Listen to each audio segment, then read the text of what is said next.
One of tonight's subjects is how the Great Pyramids were built.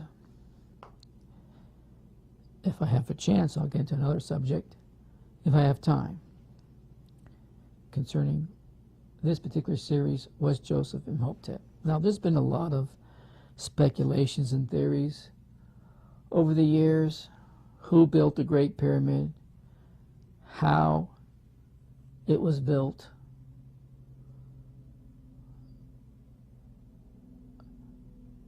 Who could have done it because of its great size, and in some cases, some of the stone blocks being so precise in the cuts, you can hardly stick a hair through it.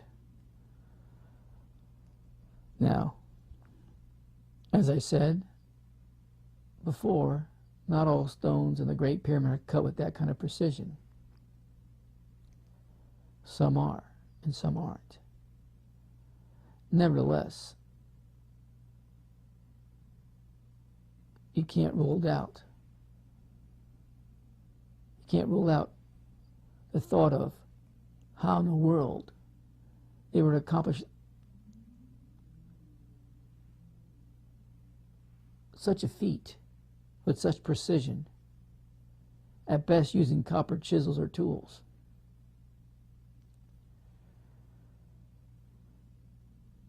And that's why there's some speculation that the Great Pyramid was built at a different time period during Enoch's span of life before the flood, Noah's flood. And of course, he had help. And of course, that help was none other than the angels. Some believe it was the fallen watchers before they fell. There's all kinds of speculation and theories. And I'm not saying that I would rule it out completely, but I lean towards something that could explain it without considering aliens or angels, with Enoch building a pyramid. In fact, why would you think Enoch had to get involved in the first place? This is the part I never understood. Well, Enoch was the mastermind because he was given all the knowledge of the heavens and star alignments and whatever. Well, guess who was given the tour? If you read the book of Enoch, angels. If angels were going to participate in this feat, they shouldn't need Enoch. Think about that. They could have done it themselves. God could have said, hey, you angel and you angel, you go down there and start putting together this Great Pyramid as a time capsule, a historical timeline with key markers of when certain things would happen. So when they truly understand what was built, they can make the connection. I also left a marker, a monument, that can give you confidence that what was even said long ago and put in stone was true, because those events came and went. And they can verify that they did happen through the measurements and other means that the Great Pyramid yells out information to those who seek to look for it. And there is a lot of woo-woo stuff,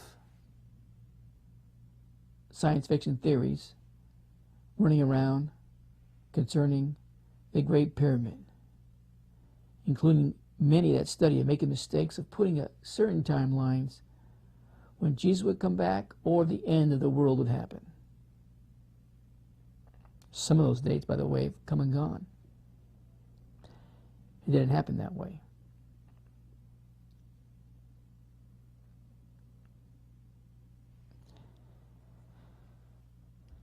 But it's a remarkable feat, whoever built it.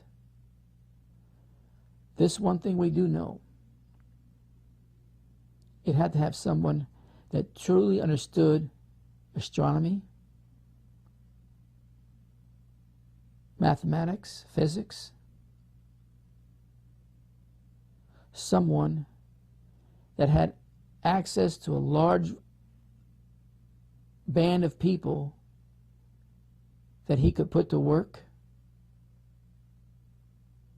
someone that had access to large amounts of wealth to sustain such projects, and not just the Great Pyramid.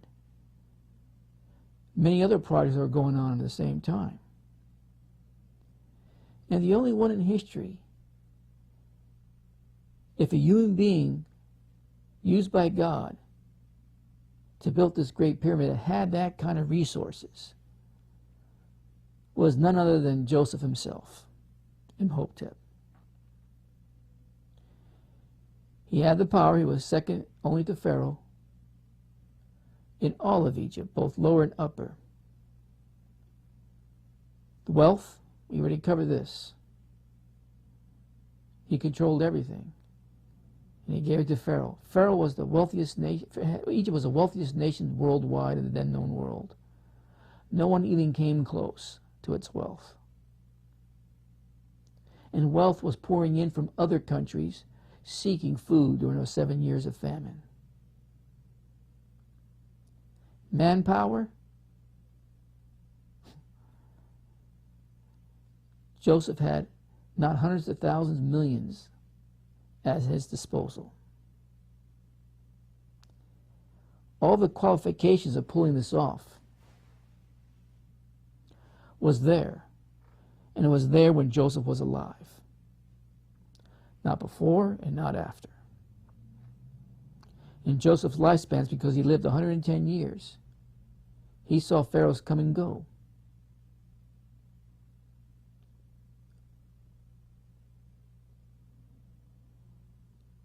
And I won't get into it just yet, but Khufu was probably the last pharaoh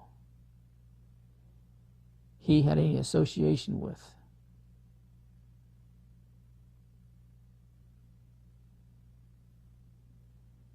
That was part of the Great Pyramid. How was this built?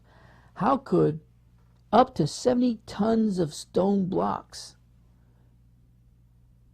be cut with precision, be moved around?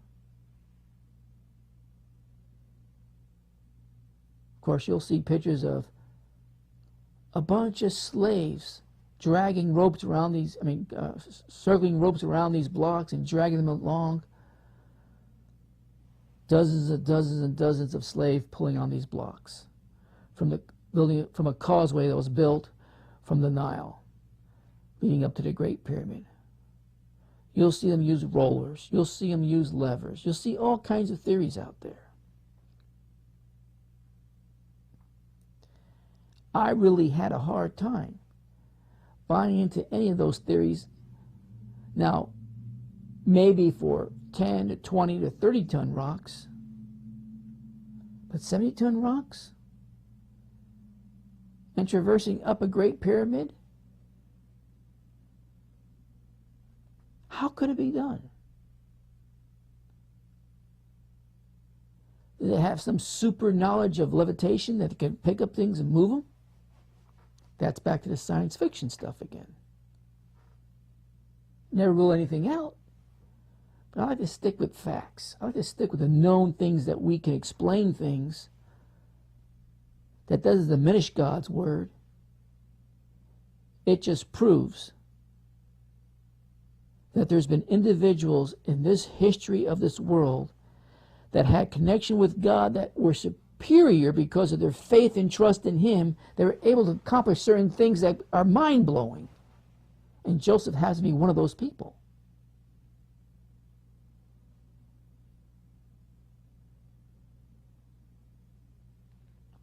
I believe Moses was one of those persons that came along history. He did different things. But all the things that he did was reliance on God, that who really is the one that was doing the things. He was just the instrument. Same with Joseph. So how did the Great Pyramids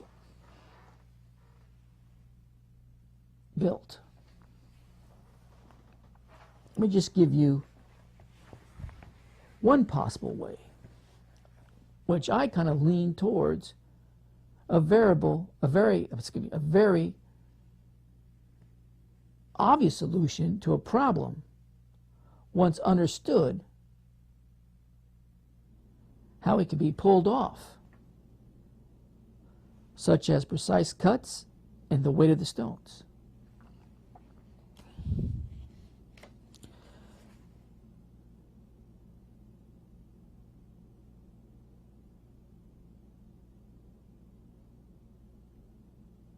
Let me just pick it up. And this is the Barsoom theory, in case anyone wants to further do research on it.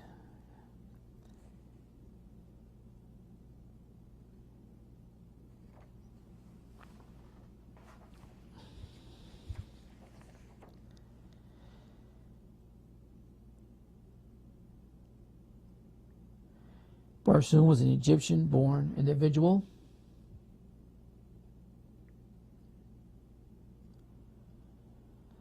that basically looked into the situation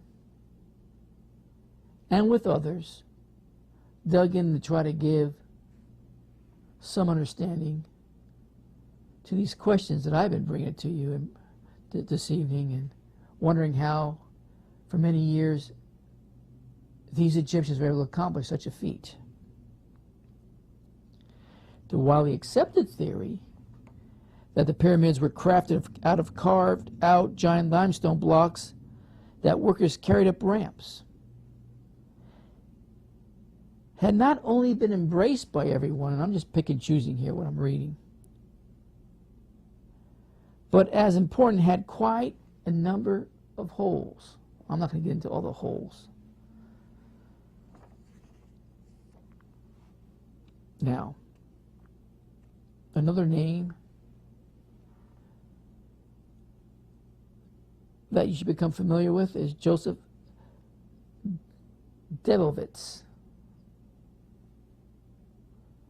He was director of the Geo Palmer Institute in San Quentin, France. And several decades ago, he made a claim, picking up where Barsoom was diving into at the time, and taking a little further, he came up with a theory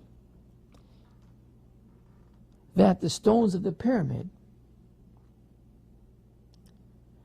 and at least the heavy ones, the real heavy ones, were actually made of a very early form of concrete. Think about that now.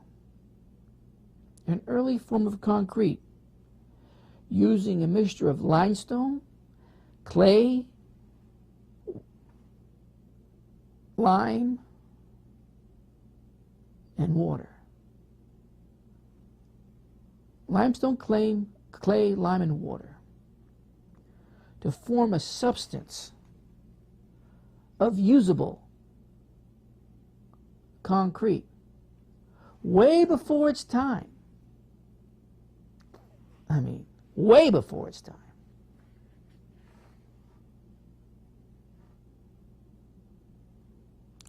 Are you saying that some of these pyramid stones were cast? I'll give you the information. You draw your own conclusions. I'll give you mine at the end.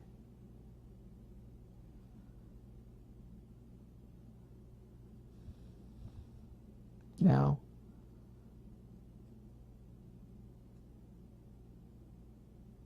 according to Joseph Develowitz, he goes beyond a doubt that was the way many of the stones of the Great Pyramid were placed in the positions they were to be placed in as the construction took place. Now, people try to disprove that theory, and there's those people that try to prove it. The people that try to disprove that theory, they kind of just dropped out of the scene. They really didn't go anywhere with that plan of disproving the theory.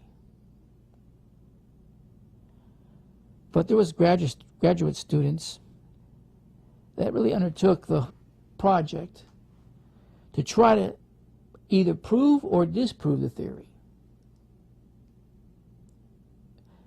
that these stones were nothing more than a very early form of concrete.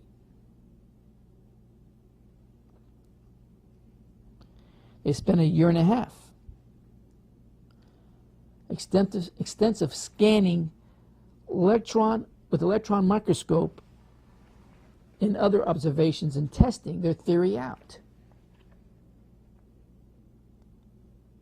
Now, Barsoom and his research group, and this is where I pick up reading now, finally began to draw some conclusions about the pyramids with all the scanning electronic microscope observations and all the other tests they were doing. They found that the tiniest structures within the inner and outer casing stones were indeed consistent with reconstituted limestone.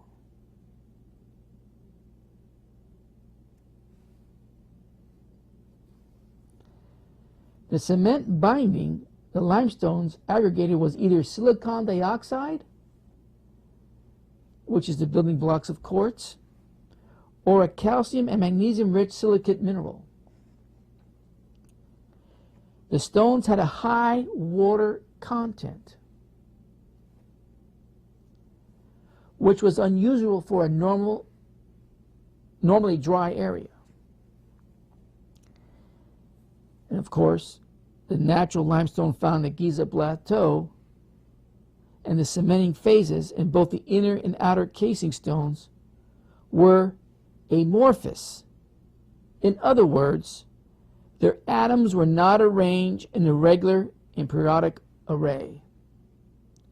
Sedimentary rocks such as limestones are seldom, if ever, amorphous. In other words, there was something different about this stones. It wasn't normal. And it definitely wasn't normal in a normally dry area such as where the Giza Plateau exists. Well, maybe the weather was different back then. It's possible. But there's enough historical data, at least to about 12 to 1500 BC, where the weather hasn't changed that much than we see today in that area. Now, could it, around 1600 BC, been different? Because it's a couple hundred years later? Sure. But I don't think it's probable. I wish we had historical records that take us that far back. We only needed a few more hundred years, but we don't. So we just have to assume that it was not that much different. Is today's weather different, besides what these climate control people say, or climate change people say? Is our weather today in 2017 that much different than 1817? No.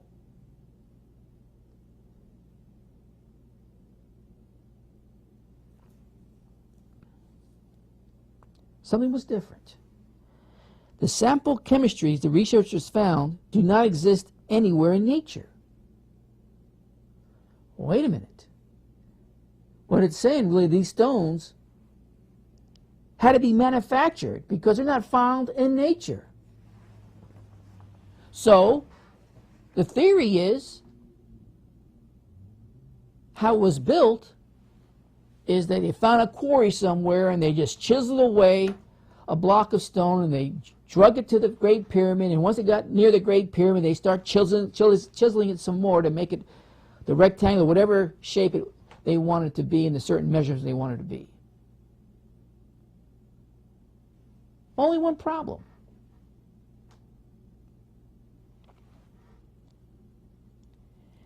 The chemistries of these stones are not found anywhere in nature. So that's really got to scratch your head. If you're anyone like me, if they're not found in nature, then what are they? The composition of those stones are not found in nature in the form they exist in now. So, what gives?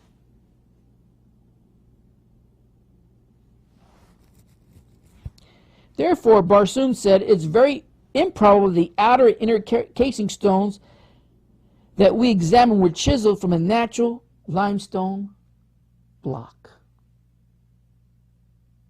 Let me read that to you again. It is very improbable the outer and inner casing stones that we examined were chiseled from a natural limestone block. Now, this information's been out for quite a while, my friend. How come it's not circulating? Forget the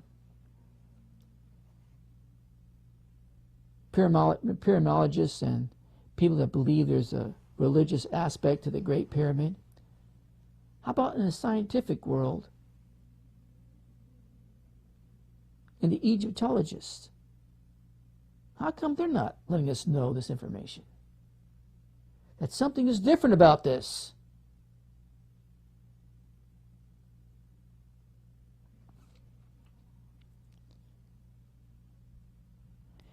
More startling,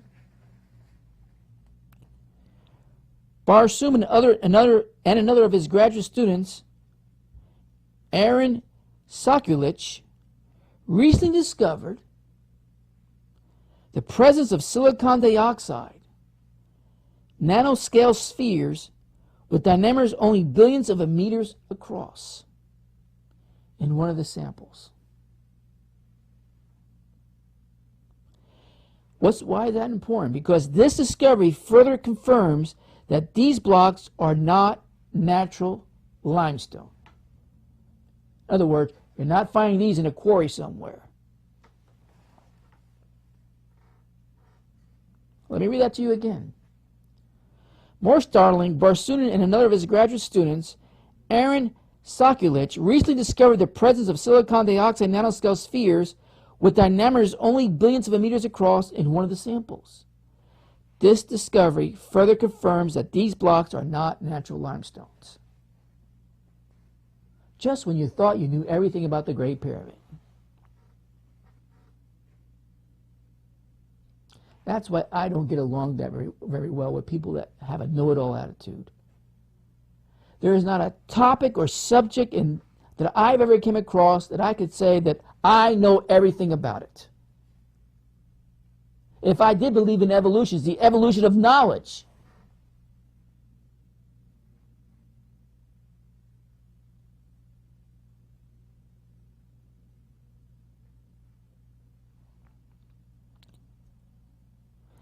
At the end of their most recent paper reportings, these findings, the researchers reflect that it's ironic, sublime, and truly humbling that this 4,500-year-old limestone is so true to the original that it has misled generations of Egyptologists and geologists, and because the ancient Egyptians were the original, albeit unknowing, nanotechnologists. Close but no cigar, in other words. So similar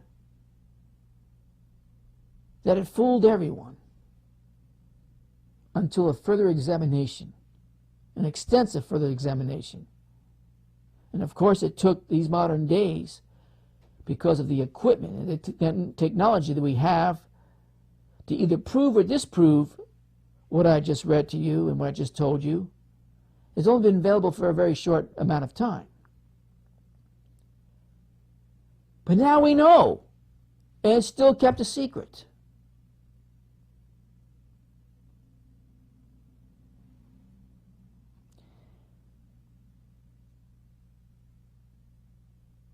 As if scientific evidence isn't enough, Barsoon has pointed out a number of common sense reasons why the pyramids were not likely constructed entirely of chiseled limestone blocks.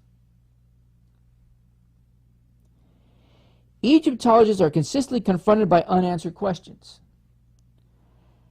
How is it possible that some of the blocks are so perfectly matched that not even a human hair can be inserted between them? Why?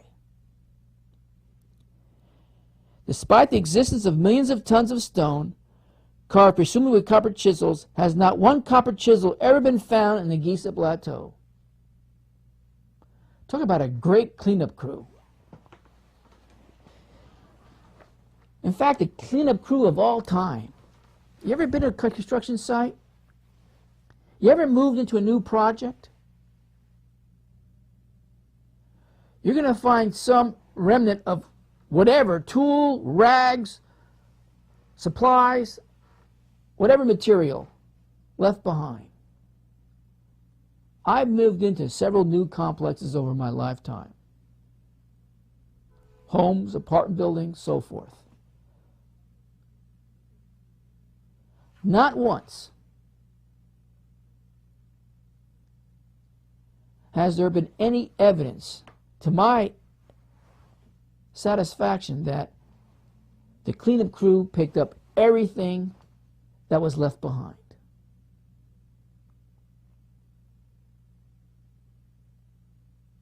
And there's been some digging around these pyramids. The Great Pyramid and the other two larger pyramids, not larger than the Great Pyramid, but the other two pyramids that are fairly large also. Not to mention all the other buildings. And there's many more of those than there are pyramids by far. Nothing's ever found. Nothing was ever found. No construction tools were ever found. Now, there's got to be, if you have a mind like mine, there's got to be some construction worker that worked his copper chisel down to the very last inch and say, well, I can't use this anymore, and just somehow it slipped out of his pocket, or he just tossed it, whatever, and it just gets blown over by sand and winds and eventually gets buried. Nothing. Let me continue. I don't need to dwell on that. Although Barsoon's research has not answered all these questions, his work provides insight into some key questions. For example, it is now more likely than not that the tops of the pyramid are cast, as it would have been increasingly difficult to drag the stones to the summit. Well, I believe more than just the tops, but also casting would explain why some of the stones fit so closely together. Aha, a possible answer to that now. Also, casting would explain why some of the stones fit so closely together. Still, as with all great mysteries, and it is a mystery, no one has all the answers. Not every aspect of appearance can be explained. How the Egyptians hoisted 70-ton granite slabs halfway up the Great Pyramid remains as mysterious as ever.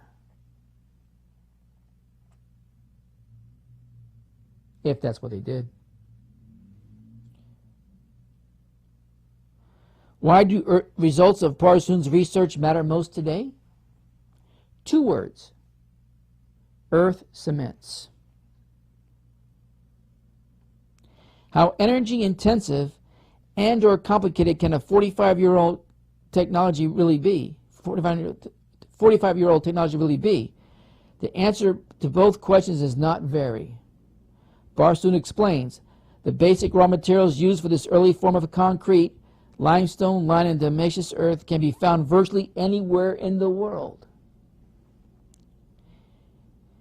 He adds, replicating this method of construction would be cost-effective, long-lasting, and much more environmentally friendly than the current building material of choice. Portland cement that alone pumps roughly 6 billion tons of CO2 annually into the atmosphere when it's manufactured.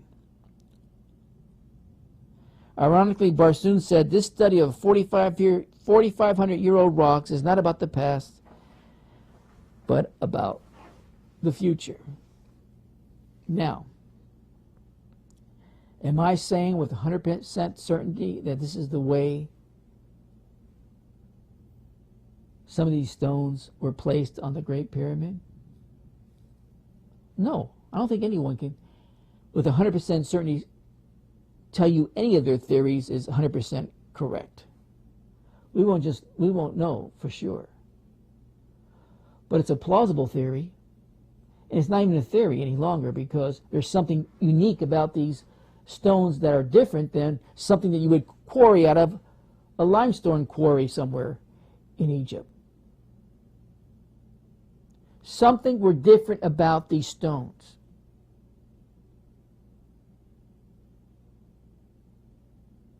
Were they cast? Very possible.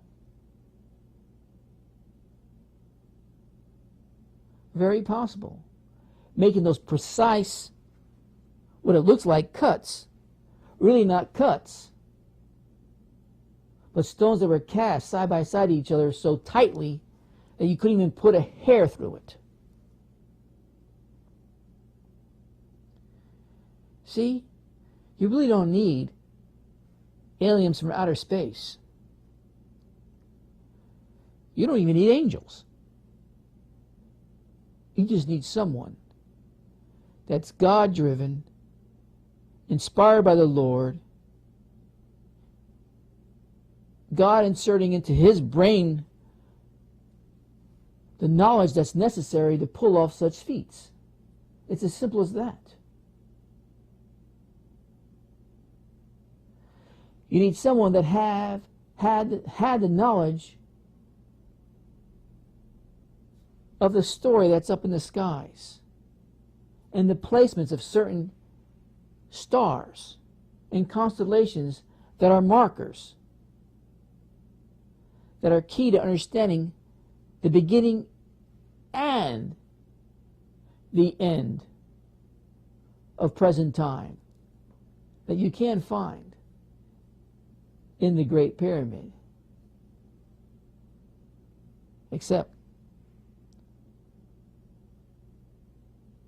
you better be careful, because so many have made the mistake of trying to dating the end time for this present age we're in, and now have egg in their face. Most of them are dead, but the thing is, you got to be careful. There's still yet much to discover about the Great Pyramid. There's no such thing as a know-it-all in the Great Pyramid. Almost every year goes by, I'm not learning something new that I didn't know before. And maybe someday I'll do a whole teaching on the Great Pyramid itself. It's not something on the agenda right now, but maybe someday, if Jesus tarries, then maybe it will happen. But I'm sure some of you listening to me tonight are going to go out and rush and buy pyramid books, especially the ones done by pyramidology. Take the information, but you're going to see some of the conclusions are so off. So don't get discouraged, because most of these books that are written have been written in the past. Like I said, most have come and gone. And there's new information that needs to be added to it. The only thing I want to add to it tonight is I believe Joseph built this Great Pyramid. I believe he had the manpower and he had the wealth. I believe he had the knowledge. I believe he was inspired by God. I think he had some practice. I believe the step pyramid was a pyramid that he designed according to the stories that he heard from Jacob. When Jacob had that really a virtual dream of angels going up and down a ladder to the heaven's gate. I believe, and I didn't really get into in the Saqqara pyramid or the Zoser complex pyramid, where you see a step pyramid, a beginning, a step pyramid, and a gate of heaven,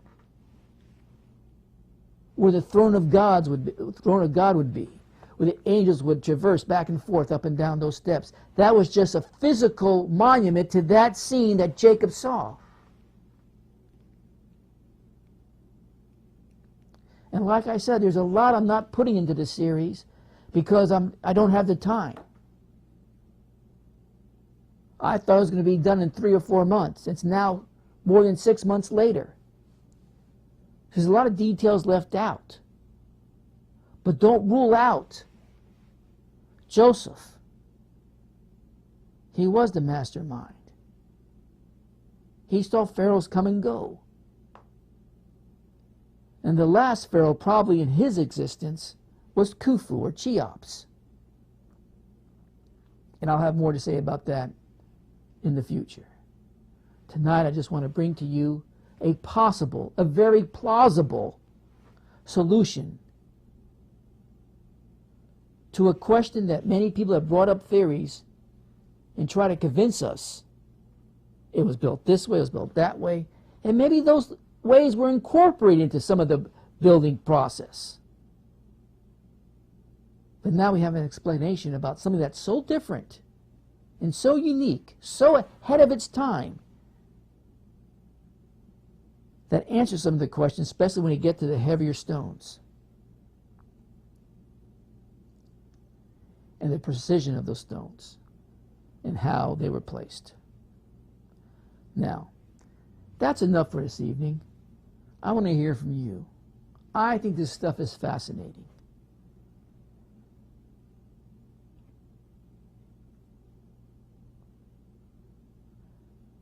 God sent a man to Egypt. A man on a mission. He didn't know his mission at first. But I believe soon after he was released from prison and put in charge of Egypt.